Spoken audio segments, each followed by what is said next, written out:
मंत्रा Ayurvedic face wash, ये कोई cosmetic नहीं, आयुर्वेदिक औषधि है। इस कार्यक्रम के प्रायोजक हैं पेट सफा आयुर्वेदिक चूर्ण।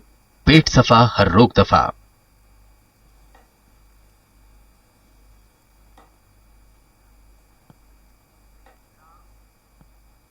नमस्कार, मैं हूं अरुण तोमर। आप देख रहे हैं स्वराज एक्सप्रेस रिपोर्टर में आपका स्वागत है।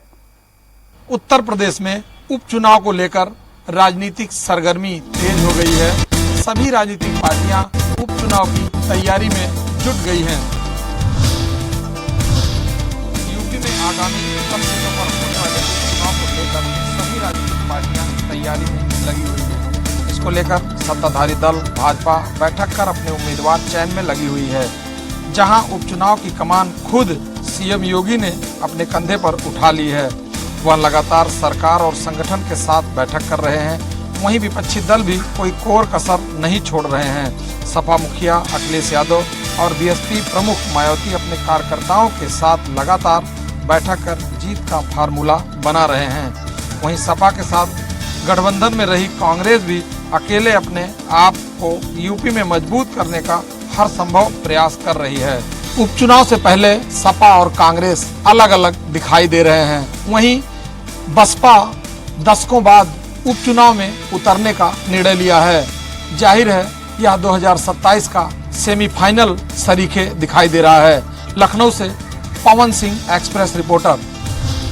यूनी मालवा में वैसे देखें तो यहाँ कई ऐसे ऐतिहासिक और पौराणिक महत्व के स्थान हैं, लेकिन उसमें एक है यहाँ श्री राम जानकी छत्री मंदिर। ये राम जानकी छत्री मंदिर में कई विशेषताएं। यहाँ शिव जी विराजमान है, यहाँ प्राचीन प्रतिमा है, यहाँ भक्त निरंतर यहाँ देखें। यूटस यूनी मालवा में कई दर्शनीय स्थल, मंदिर, प्राचीन शिवालय हैं जिनका इतिहास कई शताब्दी पुराना है। उनमें से एक प्राचीन श्री राम जानकी छत्री मंदिर है। मराठा कालीन श्री राम जानकी छत्री मंदिर पुरातत्व विभाग के अधीन है। मंदिर की पूर्व दिशा में मुख्य द्वार के पत्थर पर हाथी बने हैं। वहीं ऊंची सीढ़ियों के बाद पिल्लरों पर मंदिर निर्माण हुआ है। वास्तुकला के साथ मंदिर का छत चक्राकार बना है। मंदिर की रचना वास्तुकला बहुत ही आकर्षक और मंदिर का गोल छत अद्भुत है। इसी कारण इस मंदिर को छत्री मंदिर के नाम से भी जाना जाता है। मंदिर के मध्य में शिवलिंग व नंदी विराजमान है। मंदिर के पास दक्षिण दिशा में दक्षिण की हनुमान की छोटी मढ़िया, उसके सामने श्री राम जानकी मंदिर जिसमें काले पत्थर की प्राचीन श्री कृष्ण की अद्भुत प्रतिमा है। इस राम जानकी छत्री मंदिर का इतिहास कई वर्षों पुराना बताया जाता है। श्री राम जानकी छत्री मंदिर में जो भी श्रद्धालु भक्त दर्शन करने आते हैं, सच्चे मन से मनोकामना मानते हैं, वे उनकी सभी मनोकामनाएं पूरी होती हैं। मंदिर पुरातत्व विभाग के अधीन होने के कारण इस मंदिर में किसी तरह का निर्माण कार्य नहीं हो पाया है। कहा जाता है यहाँ यह पुरातत्व विभाग ने इसे अपने अधीन कर रखा है, लेकिन यहाँ सुधार की बहुत आवश्यकता है। यूनी मालवा से वीरेंद्र तिवारी, एक्सप्रेस रिपोर्ट। मध्य प्रदेश में उपचुनाव को लेकर दोनों राजनीतिक पार्टी जमीनी हकीकत तलाश में जुट गई है। जहां कांग्रेस पार्टी ने अपने प्रभारी नियुक्त कर दिए हैं, वहीं बीजेपी लोगों से मिलना शुरू कर दी है। मध्य प्रदेश में उपचुनाव की तारीखों का ऐलान नहीं हुआ है, मगर निर्वाचन आयोग तारीखों का ऐलान कभी भी कर सकता है। मगर कांग्रेस और बीजेपी अभी से ही उपचुनाव की तैयारी पर जुटती दिखाई दे रही है। जहां कांग्रेस पार्टी ने तीनों उपचुनाव सीटों पर अपने प्रभारी नियुक्त कर दिए हैं। साथ ही प्रत्याशियों की लगातार तलाश की जा रही है। वहीं बात की जाए बुधनी विधानसभा सीट की, तो बुधनी विधानसभा सीट में बीते दिन कांग्रेस पार्टी ने कई कार्यकर्ताओं को बुधनी से ज्वाइनिंग कराई है। गोंडवाना गणतंत्र पार्टी की बात करें या अन्य राजनीतिक दलों की बात करें तो कई जो कार्यकर्ता हैं जिन्होंने कांग्रेस का दामन थामा है। वहीं बात करें बीजेपी पार्टी की, तो बीजेपी पार्टी लगातार उपचुनाव की तैयारी पर जुट चुकी है। और आज जिस प्रकार से मध्य प्रदेश के मुख्यमंत्री डॉक्टर मोहन यादव ने बुधनी विधानसभा क्षेत्र के विकास कार्यों के लिए एक बड़ी सौगात दी है, इससे साफ हो गया है कि बीजेपी सरकार उपचुनाव की तैयारी पर जुटती दिखाई दे रही है। विजयपुर के बाद अब बुधनी विधानसभा सीटों में करोड़ों की सौगात मध्य प्रदेश सरकार आज दे चुकी है। इस मौके पर पूर्व मुख्यमंत्री शिवराज सिंह चौहान और मध्य प्रदेश के मुख्यमंत्री डॉक्टर मोहन यादव मौजूद रहे, जहां तमाम विकास कार्यों की बुदनी विधानसभा क्षेत्र पर सौगात मिलती हुई दिखाई दी है। इसी तरह बीजेपी सरकार की यदि बात करें तो उपचुनाव की सीटों पर अभी से ही सरकार ने पूरी तरह फोकस कर लिया है। अब देखना होगा कि उपचुनाव की तारीखों का ऐलान कब होता है, मगर कांग्रेस और बीजेपी दोनों राजनीतिक दल अभी से ही उपचुनाव की तैयारी पर पूरी तरह जुटती दिखाई दे रही है। कैमरामैन अमित के साथ विवेक राणा, स्वराज एक्सप्रेस, भोपाल। बात करेंगे ऐसे मुद्दों पर जो हमारे समाज के स्वास्थ्य सुव्यवस्था से जुड़ा हुआ है। जिला अस्पतालों में कई वर्षों से कार्यरत डॉक्टरों की स्थिति और उनके प्रति सरकार की उदासीनता देखने को बनती है। खंडवा जिला अस्पतालों में डॉक्टरों की कमी और उनकी कार्य परिस्थितियां अक्सर चर्चा का विषय बनती है। कई डॉक्टर तो यहां वर्षों से अपनी सेवाएं दे रहे हैं, लेकिन इन पर नेताओं की कृपा दृष्टि बनी हुई है। कई सालों से एक ही स्थान पर जमे डॉक्टरों के ट्रांसफर न होने से न केवल स्वास्थ्य सेवाओं में असंतुलन आता है, बल्कि मरीजों को भी सही इलाज और देखभाल नहीं मिल पाती है। वैसे देखा जाए तो खंडवा जिले में कई विभागों के अधिकारी लंबे समय से पदस्थ है, जिसमें उनकी कार्यशैली और नीतियों पर सवाल उठने लगे हैं। विशेष रूप से आबकारी विभाग और स्वास्थ्य विभाग में स्थायी अधिकारियों की मौजूदगी पारदर्शिता और जवाबदेही पर असर पड़ता है। अक्सर देखा जाता है कि लंबे समय तक एक ही जगह पर रहने से अधिकारियों में नवाचार की कमी आ जाती है और वे स्थानीय मुद्दों के प्रति संवेदनशील नहीं कर पाते हैं। अब देखना यह होगा कि राज्य सरकार इस तरीके के जो अधिकारी जो जमे हुए हैं उन पर किस तरीके की नकेल कसेगी। एक्सप्रेस रिपोर्टर के लिए मैं Nasir Khan. Silwani state highway 44, state highway 15, Jamuniya और सियरमऊ घाटों पर रेलिंग तथा संकेत बोर्ड न होने के कारण आए दिन हो रहे हैं सड़क हादसे। एमपीआरडीसी विभाग नहीं दे रहा है ध्यान। सिलवानी से भोपाल मार्ग स्टेट हाईवे 44 की जमुनिया घाटी, जिसे नगर के लोग मौत की घाटी के नाम से भी जानते हैं, सिलवानी के जुनिया पुल से लेकर ग्राम जमुनिया तक की सड़क और रेलिंग जगह जगह से क्षतिग्रस्त होने के कारण वाहन चालक सड़क दुर्घटनाओं का शिकार हो रहे हैं। लेकिन फिर भी एमपीआरडीसी विभाग के अधिकारी द्वारा क्षतिग्रस्त हो चुकी सड़क और रेलिंगों का निर्माण कार्य नहीं कराया जा रहा, जिसके कारण आए दिन सड़क दुर्घटनाएं हो रही हैं। पिछले 5 सालों में सिलवानी से भोपाल मार्ग पर सड़क दुर्घटनाओं में 100 से ज़्यादा सड़क दुर्घटनाएं हुई हैं, जिसमें 20 से ज़्यादा व्यक्तियों की मौत है और 200 से 50 से ज़्यादा लोग घायल हुए हैं। क्षतिग्रस्त सड़कों पर एमपीआरडीसी विभाग के द्वारा सिर्फ खाना पूर्ति की गई है। जुनिया पुल से लेकर जमुनिया घाट तक सड़कों की साइडों में बड़ी बड़ी खाई बन गई हैं। घाट पर रेलिंग और संकेत बोर्ड न होने से आए दिन सड़क हादसे हो रहे हैं, जिससे वाहन चालक दुर्घटनाओं का शिकार हो रहे हैं। स्टेट हाईवे 44 गौशाला के पास जुनिया पुल पर रेलिंग न होने के कारण गौशाला की गायें पुल के ऊपर से पत्थरों पर गिरकर घायलों के साथ मौतें भी हो रही हैं। सिलवानी नगर के नागरिकों द्वारा ज्ञापन के माध्यम से कलेक्टर से लेकर मुख्यमंत्री तक लगा चुके हैं गुहार। जमुनिया घाट और सियरमऊ घाट पर रेलिंग तथा संकेत बोर्ड लगाने को लेकर, लेकिन फिर भी प्रशासन नहीं दे रहा है ध्यान। लगता है कोई बड़े हादसे के इंतजार में है प्रशासन। सिलवानी से एक्सप्रेस रिपोर्टर के लिए शिवकुमार रघुवंशी की रिपोर्ट। हरियाणा विधानसभा चुनाव की जीत का जश्न मध्य प्रदेश बीजेपी प्रदेश कार्यालय में शानदार तरीके से मनाया गया। सुबह से जिस प्रकार से हरियाणा चुनाव के नतीजे आ रहे थे, उसको देखते हुए जब शुरुआती नतीजे आए तो शुरुआती रुझान में कांग्रेस पार्टी को बढ़त दिख रही और इस बढ़त का कांग्रेस पार्टी में ऐसा असर हुआ कि कांग्रेस पार्टी के कार्यकर्ताओं ने कांग्रेस कार्यालय के बाहर ही तत्काल प्रभाव से जलेबी बनाना शुरू कर दिया। कांग्रेस की ओर से लोगों को निमंत्रण भी दिया गया और जलेबी बना करके लोगों को खिलाया भी गया, लेकिन यह खुशी ज्यादा देर तक नहीं टिक पाई। आखिरकार नतीजे पलटे और भारतीय जनता पार्टी को बढ़त मिली और बढ़त ऐसी मिली कि एक तरफा जीत भारतीय जनता पार्टी ने दर्ज की। भारतीय जनता पार्टी के प्रदेश कार्यालय में भी प्रदेश अध्यक्ष वी डी शर्मा ने यहाँ पर जलेबी बनवाते हुए सभी कार्यकर्ताओं को और पदाधिकारियों को जलेबी खिला करके ही जीत का जश्न मनाया। और प्रदेश अध्यक्ष वी डी शर्मा ने खुलकर कहा, राहुल गांधी को यह समझना चाहिए कि जलेबी फैक्ट्री में नहीं बल्कि एक कारीगर बनाता है और सिर्फ जलेबी से चुनाव में जीत दर्ज नहीं की जा सकती। आपको मेहनत करनी होती है और भारतीय जनता पार्टी ने जिस प्रकार से अथक परिश्रम किया है उसका ही नतीजा है कि भारतीय जनता पार्टी हरियाणा में तीसरी बार सरकार बना रही है।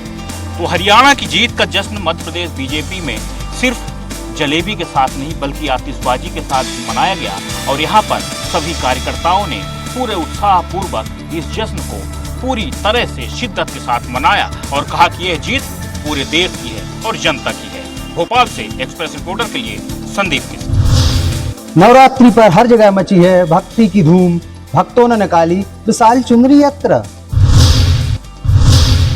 नवरात्रि का पावन अवसर चल रहा है। नगर सहित ग्रामीण क्षेत्रों में भक्तों द्वारा पंडाल लगाकर देवी जी की नयनाभिराम मूर्ति स्थापना की गई है। तो वहीं रहलियो ग्राम छरारी में भक्तों द्वारा विशाल चुनरी यात्रा निकालकर चुनरी देवी जी को अर्पित की गई है। प्रतिदिन देवी पंडालों में सांझ होती ही सभी जगह भव्य आरती का आयोजन समिति द्वारा किया जा रहा है। वहीं पूर्व मंत्री गोपाल भार्गव ने भी पंडालों में पहुंचकर कन्या पूजन किया और आरती में सम्मिलित हुए। नवरात्रि पर तो सभी लोग 9 दिन तक कन्या को देवी मानकर भक्ति भाव से पूजन अर्चन करते हैं। यदि साल भर कन्या को देवी मानकर सिर्फ प्रणाम ही किया जाए, भले पूजन न किया जाए, तो देश से बड़े घिनौने अपराधों पर विराम लग सकता है। योगेश्वरी, एक्सप्रेस रिपोर्टर, रहली। प्रधानमंत्री नरेंद्र मोदी के खिलाफ की गई आपत्तिजनक टिप्पणी के मामले में पूर्व मंत्री राजा पटेरिया को कोर्ट ने बरी कर दिया है। दरअसल में दिसंबर 2022 में पटेरिया का एक वीडियो वायरल हुआ था, जिसमें वे कथित रूप से कह रहे थे कि लोकतंत्र को बचाना है तो मोदी की हत्या करना तत्पर रहो। इस मामले में 12 दिसंबर 2022 को पवई पुलिस ने पूर्व मंत्री के खिलाफ एफआईआर दर्ज की और 13 दिसंबर को उन्हें गिरफ्तार किया गया। एफआईआर में बताया गया कि नगर परिषद पवई नाम के एक सोशल मीडिया ग्रुप में वीडियो शेयर किया गया था। हालांकि अभियोजन से साबित नहीं कर पाया। साथ ही ग्रुप से वीडियो किस व्यक्ति ने उन्हें पेन ड्राइव में दिया है। थाना प्रभारी धर्मेंद्र कुमार सिंह ने भी स्वीकार किया कि वीडियो की इलेक्ट्रॉनिक विशेषज्ञों से विश्वसनीयता, टेम्परिंग व डबिंग आदि की जांच नहीं कराएगी। इसी के आधार पर न्यायालय को ये बताया गया कि AI टूल का उपयोग कर फर्जी के वीडियो तैयार किए जा रहे हैं। उनके तर्क से सहमत जताते हुए न्यायालय ने वीडियो को संदिग्ध माना और पूर्व मंत्री को बरी कर दिया। दरअसल में कथित तौर पर की गई आपत्तिजनक टिप्पणी के मामले में पूर्व मंत्री राजा पटेरिया 2 माह 18 दिन जेल में भी रह चुके हैं। ग्वालियर से एक्सप्रेस रिपोर्टर विनोद शर्मा। जबलपुर के नर्मदा तट काली घाट में 2 युवक अचानक गहरे पानी में समा गए। इन्हें खोजने के लिए पुलिस और SDRF की टीम लगातार प्रयास कर रही है, लेकिन अभी तक दोनों युवकों का कोई पता नहीं चला है। जबलपुर के गोहलपुर क्षेत्र में रहने वाले 5 दोस्त नर्मदा तट काली घाट में नहाने के लिए पहुंचे थे, लेकिन जिस वक्त वे गहरे पानी में नहा रहे थे, अचानक शोभित सेन और रोहित चौधरी गहरे पानी में चले गए और डूबने लगे। उनके साथियों ने उन्हें बचाने का प्रयास किया, लेकिन वे देखते ही देखते गहरे पानी में समा गए।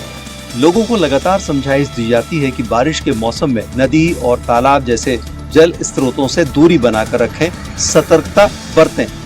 लेकिन जब भी इस तरह की सावधानी नहीं बरती जाती है तो इस तरह की दुर्घटनाएं सामने आती हैं। Arun Dubey, express reporter, Jabalpur. असत्य पर सत्य की जीत और बुराई पर अच्छाई के प्रतीक दशहरा पर्व को लेकर राजधानी भोपाल में तैयारियां तेज हो गई हैं। राजधानी में दशहरा पर्व को लेकर उत्साह अब देखने को मिल रहा है और इसको लेकर जगह जगह रावण, मेघनाद और कुंभकर्ण के जो पुतले हैं वो बनाए जा रहे हैं। हालांकि इस बार महंगाई की मार भी इनको झेलनी पड़ रही है। राजधानी में छोला दशहरा मैदान, बिट्ठन मार्केट समेत टीटी नगर दशहरा मैदान और भेल दशहरा मैदान ऐसी जगह हैं जहां पर जो प्रभु श्री राम हैं इन पुतलों का दहन करते हैं। साथ ही साथ आपको बता दें कि जो 13 तारीख को दशहरा पर्व मनाया जाना है उसको लेकर भी जो दुर्गा उत्सव समितियां हैं वो भी पुतला दहन करने की तैयारी में हैं। 12 अक्टूबर को दशहरा में रावण दहन के साथ ही कुंभकर्ण और मेघनाद के भी पुतले जो है उनका भी दहन किया जाएगा और राजधानी में तकरीबन 200 से 300 के आसपास ऐसे स्थान हैं जहां पर इनका दहन किया जाना है। Express reporter Kumar Sandeep, Bhopal. राजधानी रायपुर में अलग अलग कॉलोनियों से चोरी की घटना को अंजाम देने वाले मुख्य सरगना के साथ पुलिस ने 2 आरोपियों को गिरफ्तार किया है। इनके पास से 15 लाख के चोरी के सामान भी जब्त किए गए हैं।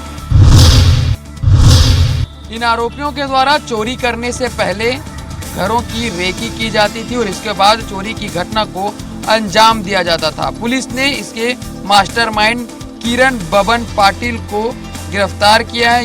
ये आरोपी पहले चोरी, लूट, मारपीट और गांजा तस्करी के मामले में भी जेल जा चुका है। इनके द्वारा कुशाभाऊ ठाकरे यानी भाजपा कार्यालय में भी चोरी की घटना को अंजाम दिया गया था। इसके पहले अपराध पंजीबद्ध है। पुलिस ने कुल 2 आरोपियों को गिरफ्तार किया है, जिनके पास से चांदी के जेवरात, नकदी रकम, घटना में उपयोग किए जाने वाले टाटा हैरियर कार, स्कूटी, लोहे का चाकू, 1 नग पिस्टल, 3 नग कारतूस के साथ 2 नग मैगजीन भी जब्त किया है। साथ ही लोहे का कटर इस्तेमाल किया जाता था इनके द्वारा, जिसे पूरे सामान को पुलिस ने जब्त किया है। रेकी कर नकबजनी की घटना को अंजाम देने वाले दोनों ही अंतर्राज्यीय आरोपी महाराष्ट्र के निवासी हैं, जिन्हें पुलिस ने गिरफ्तार किया है और 15,000 से अधिक चोरी के सामान भी जब्त किए हैं। एक्सप्रेस रिपोर्टर के लिए रायपुर से गोपी कृष्ण साहू। हरियाणा विधानसभा चुनाव की नतीजों से लेकर भाजपा उत्साहित है और प्रदेश भाजपा कार्यालय एकात्म परिसर में जश्न का माहौल है और बीजेपी के तमाम नेता व कार्यकर्ता जश्न में शामिल हो रहे हैं। हरियाणा विधानसभा चुनाव के अप्रत्याशित रिजल्ट से भाजपा के खेमे में खुशी का माहौल है और भाजपा के जिला कार्यालय एकात्म परिसर में बीजेपी के तमाम नेता कार्यकर्ताओं ने जमकर पटाखे फोड़े, बाजे गाजे के साथ जश्न मनाया और इस जीत का श्रेय भाजपा नेताओं ने सीधे तौर पे प्रधानमंत्री नरेंद्र मोदी और राष्ट्रीय अध्यक्ष जेपी नड्डा के कुशल नेतृत्व को दिया और साथ ही साथ इन नतीजों के लिए हरियाणा की जनता का धन्यवाद, आभार प्रकट करते हुए इस पूरी जो माहौल है, तीसरी बार जिस तरह से हरियाणा में भाजपा की सरकार बनी है, इसको लेकर कहीं न कहीं भाजपा के तमाम नेता व कार्यकर्ता उत्साहित नजर आए। तमाम सर्वे एजेंसियों के जो एग्जिट पोल है वो फेल हुए हैं और हरियाणा में जिस तरह से बीजेपी ने सरकार बनाई है, इससे निश्चित तौर पर भाजपा के जो कार्यकर्ता है, नेता है, वो उत्साहित नजर आ रहे हैं और इस जीत के लिए वे प्रधानमंत्री नरेंद्र मोदी के साथ राष्ट्रीय अध्यक्ष जेपी नड्डा के कुशल नेतृत्व को श्रेय दे रहे हैं। रायपुर से एक्सप्रेस रिपोर्टर दिलीप साहू। 1800 करोड़ से ज्यादा का ड्रग्स मटेरियल भोपाल में पकड़ने के बाद अब पुलिस ने अपनी आंखें खोली है और जो फैक्ट्री थी उसके गोडाउन पे छापामार कार्रवाई की, वहां से कुछ कच्चा माल बरामद किया। भोपाल में 5 अक्टूबर को पकड़ी गई सिंथेटिक ड्रग फैक्ट्री से जुड़ी एक गोडाउन पर आज एसीपी मिश्रोत के नेतृत्व में हुई कार्रवाई में दुकान में केमिकल से भरे ड्रम और कई संदिग्ध वस्तुएं पाई गई। दुकान में केमिकल स्टोर कर रखा था। इस केमिकल का उपयोग एमडी ड्रग बनाने में किया जाता है। बाजार में इस रॉ मटेरियल की कीमत लगभग 30 लाख रुपए है। माल तैयार होने पर इसकी कीमत यानी कि एमडी ड्रग तैयार होने पर इसकी कीमत 200 से 300 करोड़ होती। एनसीबी की रेड के दौरान गिरफ्तार आरोपी अमित चतुर्वेदी यह दुकान रापड़िया निवासी विष्णु पाटीदार से किराए पर ली थी, जो शुभ वेयर हाउस के सामने गणेश मार्केट रापड़िया चौराहे पर स्थित है। पुलिस ने आज तत्परता से कार्रवाई करते हुए एक बड़ी कामयाबी हासिल की, जिसको लेकर कहा जा सकता है कि देर ही सही लेकिन दुरुस्त कार्रवाई की जा रही है। 1800 करोड़ से ज्यादा का जब कच्चा मटेरियल जब्त हुआ, पुलिस अधिकारियों की आंखें खुली और पुलिस अधिकारियों ने आदेश पर आज कार्रवाई की गई। देखना होगा क्या आगे भी इस प्रकार की कार्रवाई करती है या वही कह सकते हैं जो एसी में बैठे अधिकारी हैं वो इस ओर ध्यान देते हैं या नहीं, और भोपाल में नशा का कारोबार पे कितनी लगाम कस पाती है। Express reporter Sanjay Dongardev, Bhopal.